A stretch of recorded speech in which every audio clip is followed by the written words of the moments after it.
अब सब राक्षसनियां डर के भाग गईं। हनुमान जी ऊपर बैठे हुए हैं, विचार करने लगे क्या किया जाए। अब रो रही माता सीता। सीता के माता जानकी जी के विरह को देखकर हनुमान जी से रहा नहीं गया। कपि कर हृदय विचार, दीन है मुद्रिका डारी तब, जनु अशोक अंगार। हनुमान जी ने मुद्रिका डाल दी। जैसे ही मुद्रिका डाली, माता जानकी जी ने राम लिखा देखा, अरे ये तो हमारे स्वामी जी की मुद्रिका है। पर राम जी को तो कोई जीत नहीं सकता, माया से ऐसी मुद्रिका बनाई नहीं जा सकती। क्या बात है, क्या कारण है, ये मुद्रिका कहां से आई? तब तक हनुमान जी प्रकट हो गए। जय श्री राम। माता जानकी जी से हनुमान जी का वार्तालाप होता है। हनुमान जी अपना बल दिखाते हैं, अपना बल बताते हैं। आज कथा का अंतिम दिन है। माता जानकी जी के सामने हनुमान जी प्रकट भय, भक्ति के सामने हनुमान जी प्रकट हो गए। भैया हम हनुमान जी से प्रार्थना करते हैं तुम लोगों के दिल में भी वीर बजरंगबली प्रकट हो जाएं और तुम लोगों का भी बेड़ा पार हो जाए। हनुमान जी ने दुर्गम काज सुगम कर दिया। क्यों कर दिया? क्योंकि हनुमान जी में बल है तो बुद्धि भी है, बुद्धि भी है तो विद्या भी है, और विद्या है तो विनम्रता भी है। इसलिए आप लोगों को भी ये सूत्र है कि अगर आपको भगवान ने कोई कृपा दी हो, बल दिया हो, तो बुद्धि को पाओ। बुद्धि भी मिली हो तो कृपा को पाओ। और कृपा किसकी पाओ? बोलो बोलो। जा पर कृपा राम की हो, जा पर कृपा राम की हो, जा पर कृपा करे सब कोई, जा पर कृपा करे सब कोई। इसलिए दिल लगाओ भगवान में, दिमाग लगाओ संसार में। हम लोग कर देते हैं उल्टा, दिल तो लगाते हैं पड़ोसन से, दिमाग लगाते हैं भगवान पे। और फिर कहते हैं बताओ महाराज कृपा नहीं हो रही, ठटरी के बरे नक कटा, कहां से कृपा हो जाए? दिल लगाओ भगवान के चरणों में, दिमाग भगवान में लगाओ। दिल लगाओ भगवान के चरणों में, दिमाग संसार में लगाओ, इसी में बेड़ा पार हो जाएगा। बोलो सीताराम। अब हम लोग क्या करते? दिमाग भगवान में लगाते, भगवान होते नहीं होते, अरे ठटरी के बरे होते नहीं होते, काहे को सोच रहा? होते ना होते तो क्या तुम होते हैं? इतना ही सोच लो। अगर भगवान ना होते तो क्या तुम होते? तुम हो मतलब भगवान भी है। यही प्रमाण है भगवान के होने का। इसलिए भगवान पर भरोसा रखो। आशा एक राम जी से, दूजी आशा छोड़ दे। नाता एक राम जी से, दूजा नाता तोड़ दे। और ज्यादा भगवान के सामने बुद्धि लगाओगे वो बुद्धि खराब कर देंगे। समझ लो, भगवान बुद्धि का विषय नहीं है, भगवान तो भाव का विषय है। एक पंचकुला का हमारा चेला चंगीलाल भगवान के सामने गया। हे भगवान, हाँ बोलो, हमको सुकून भरी नींद तथास्तु, पैसों से भरा कमरा तथास्तु, और महाराज और कुछ नहीं, बढ़िया नौकरी मिल जाए। ये तीन चीजें चाहिए। सुकून की नींद मिले, गर्मी से छुटकारा मिले, पैसों से भरा कमरा हो और बढ़िया नौकरी हो जाए। पर उसने भजन तो किया था, पर अपना नहीं, पड़ोसियों का भजन किया था। धोखे से भगवान मिल गए। उसने सोचा मिल गई हैं, चलो भगवान से वरदान मांग ले। भगवान से बोला आपका वरदान सच होता या गलत? भगवान बोले सच होता। बोले हमें वरदान दो, हम चेक करके बताएं। चूंकि आदमी पंचकुला का था, भगवान बोले चेक करो। बोले वरदान दो। क्या? सुकून भरी नींद हो, नौकरी हो और पैसों से भरा कमरा हो। भगवान ने दूसरे दिन ही एटीएम का कार्ड बना दिया। सुकून भरी नींद है, पैसों से भरा कमरा है और बढ़िया नौकरी है, वो आदमी पंचकुला में ही है। इसलिए भगवान के सामने बुद्धि नहीं लगानी है, बुद्धि बाहर संसार में लगानी है। जगदीश में बुद्धि नहीं लगानी, जगत में बुद्धि लगानी है। भगवान के चरणों में तो दिल लगाना है।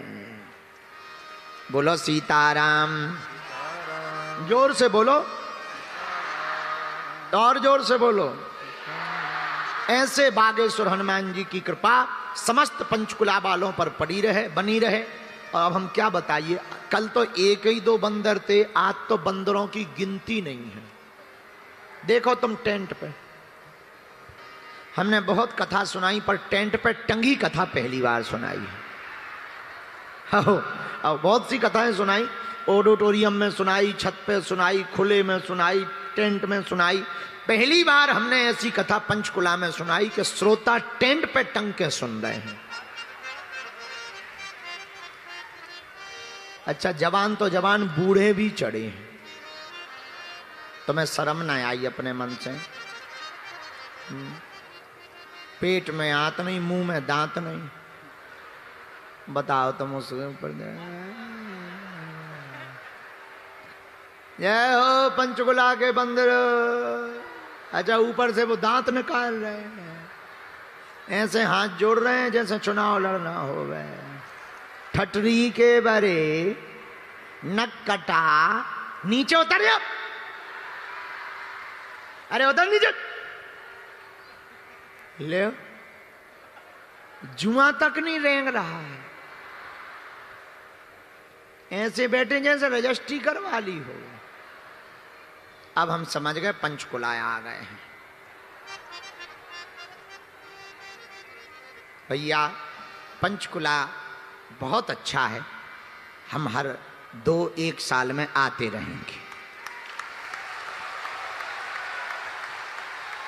जोरदार ताली बजा के हमारे भंडारी जी को धन्यवाद दो। इन्होंने एक charitable trust, Shri Sudesh charitable trust तत्वावधान में आयोजन करवाया और देश भर में ये लोगों की जान बचाने के लिए CPR की प्रैक्टिस दिलाकर कई लोगों की जान बचाने की समाज सेवा करते हैं। और अब पंचकुला में कथा करवाकर इन्होंने पंचकुला, हरियाणा को और चंडीगढ़ को, मोहाली को राममय बना दिया है।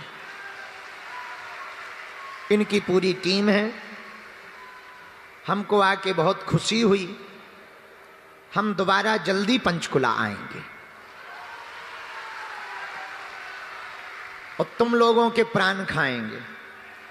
चूंकि भंडारी जी ने कहा ही था प्रारंभ में ही कि 1-2 कथा से गुरुजी यहाँ के लोग संतुष्ट नहीं होंगे, तो हम फिर से अगली बार 3 दिन की या 7 दिन की भागवत कथा सुनाने आएंगे। लेकिन कब आएंगे ये नहीं बताएंगे। उसके पहले तुम लोगों को बागेश्वर धाम आना है और उसके पहले 7 नवंबर से जो दिल्ली से वृंदावन तक पदयात्रा कर रहे हैं वो हरियाणा से भी निकलेगी, तो 1 दिन के लिए पदयात्रा में आना है। कौन कौन पदयात्रा में हिंदू राष्ट्र बनाने के लिए आएगा? क्योंकि लड़ाई हिंदुओं की है। बुरा न मानना, जो हमारा विरोध करते हैं तुम उनको हमारा जवाब दे देना। जवाब लिखो। शुगर होती है, तुम लोग शुगर टेस्ट करवाते हो। जो हमारा विरोध करते हो और हिंदुओं का विरोध करते हो वो सुनो। तुम्हें शुगर होती है, शुगर टेस्ट करवाते हो। बुखार चढ़ता है, ब्लड टेस्ट करवाते हो। हार्ट में दिक्कत होती है, हार्ट का ECG करवा करके अपना टेस्ट करवाते हो। अगर तुम्हें हिंदू हो करके हिंदुओं से दिक्कत हो, अपना DNA टेस्ट करवा लो।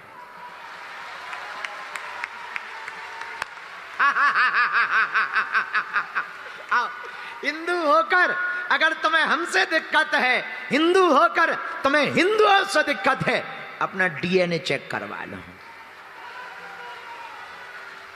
है तो कड़वा, पर घूंट तो पीना पड़ेगा। हिंदुओं को छेड़ोगे तो छोड़ा नहीं जाएगा प्यारे।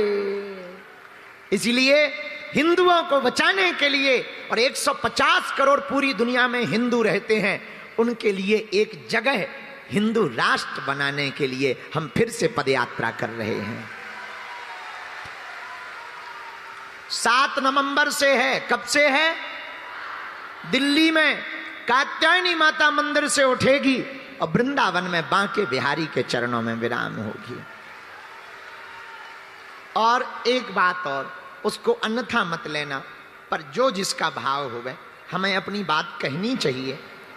बागेश्वर धाम पर कैंसर हॉस्पिटल बन रहा है। बहुत विशाल है, हमारी निजी तो क्षमता नहीं, सब लोग अपनी अपनी एक एक ईंट का सहयोग जरूर करना। इसलिए ताकि कल के दिन तुम बागेश्वर धाम जाओ तो तुम भी गर्व से कह पाओ इस हॉस्पिटल में हमारी भी एक ईंट लगी हुई है। और भैया प्रार्थना के दो केंद्र हैं, एक मंदिर, दूसरा अस्पताल। मंदिर में जो प्रार्थना होती है बहुत बार वो तो झूठी होती या दिखावा की होती है, पर अस्पताल में कोई अपना जिंदगी और मौत के बीच लड़ रहा होता है, तो जो भी प्रार्थना होती है वो दिल से प्रार्थना होती है। 23 फरवरी को प्रधानमंत्री जी ने उसका शिलान्यास किया था। 2-2.5 वर्ष में हम जगह जगह जा रहे हैं, इसलिए ज़्यादा कथाएं कर रहे हैं, इसलिए दिन रात जग रहे हैं कि कैसे भी करके हॉस्पिटल बन जाए, ताकि कृपा भी मिले, लोगों को दवा भी मिले और आस्था का केंद्र भी हो पर आरोग्य का केंद्र भी हो। भगवान करे किसी को ये रोग ना होवे, पर किसी गरीब को अगर रोग हो जाए तो वो पैसों के बिना मर ना जाए। इसलिए हम दिन रात कथा करके मरने के पहले लोगों हमसे प्रधानमंत्री जी ने कहा आपने मंदिर क्यों नहीं बनवाया। जब वो धाम गए और मंदिर में कपड़ा लगे हुए देखकर, टीन शेड लगे हुए देखकर बोले आपने मंदिर क्यों नहीं बनवाया। हमने कहा प्रधानमंत्री जी मंदिर का पैसा अगर अस्पताल का पैसा मंदिर में लगा देते तो बुरा लगता। मंदिर तो इस देश में 1-1 हजार करोड़ के हैं, हम चाहते हैं मरने के पहले अस्पताल बनवा करके मरे। तो हमारी प्रार्थना है ऑनलाइन कर देना, जो बागेश्वर धाम का अकाउंट है, तुम्हारी श्रद्धा करे तो ऐसी कोई जबरदस्ती नहीं है, अगर मन करे तो कर देना, बाकी नहीं तो भगवान बनवाएंगे, जिसे भगवान निमित्त चुनेंगे वो बन जाएगा। तुम लोग अपने हो इसलिए हम कह देते हैं, इसको आप गलत मत लेना कि गुरुजी पैसा के चक्कर में कह रहे हैं, हम अपने लिए तो कर नहीं रहे। वहाँ पर जो लोग जाते या कोई गरीब दीनहीन जाएगा, कम से कम उन्हें इलाज मिल जाएगा, उनका भला हो जाएगा।